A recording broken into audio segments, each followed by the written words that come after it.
Thank you for being with us on the Feast of St. Charles Lwanga and companions. Our top story tonight, voters in Mexico elect the first female president and the first Jewish leader in the Catholic country's 200-year history.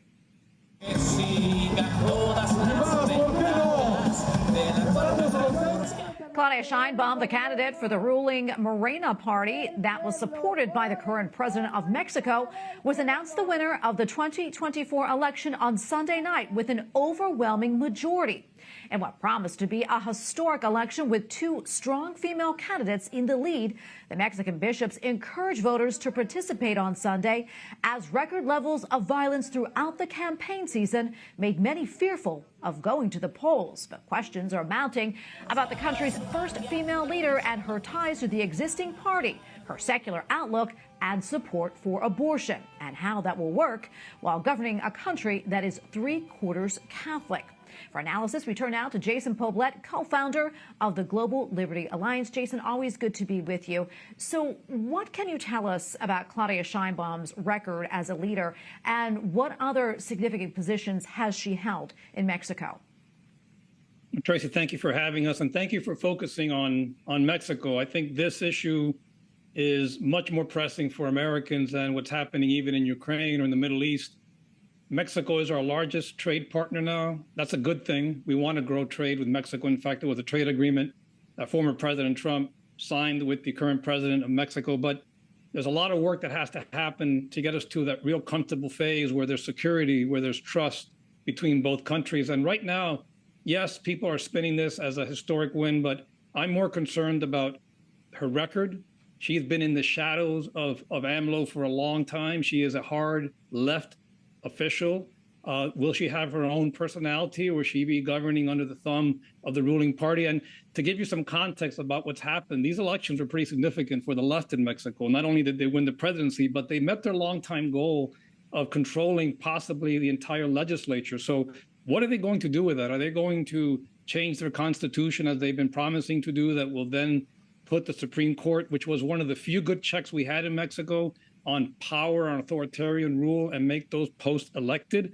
A lot of people think that will happen. So we're very concerned. We're watching carefully. As you said, she is not a Catholic, yet she was wearing a rosary during the campaign. She took a lot of political hits for that. She was wearing a crucifix. So in my book, she's slightly demagogic and been seeking power for a long time. So we have to wait and see. We have to give her a chance to see how will she unfold her administration. Will she govern in the shadows of this hard left president, or will she try and express some of her personality between now and the time that she takes power, which is coming up? By the way, in Mexico, one more little interesting fact point, that the legislature will take control a month before, in September, before she will take over. So AMLO will have 1 month to have a new legislature under his thumb. Maybe he will do certain things we have to keep an eye on. But for Americans watching this, it's important because of security, our border. It's important because of transnational crime. Keep in mind that 30% of Mexico, roughly, according to U.S. officials, is under the control of cartels or criminal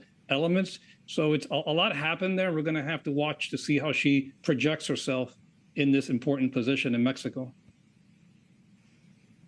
And Jason, we have about a minute left or so much more we can talk about. But I want to jump off. You were talking about the U.S.-Mexico trade agreement, which replaced NAFTA under former President Trump. So how do you think this is going to play out with Sheinbaum, and how would it impact U.S. trade relations? Well, she has said in interviews that she will support in 2026 continuing this agreement. And it is in the U.S. national interest to keep this trade deal going and, in fact, expanding it.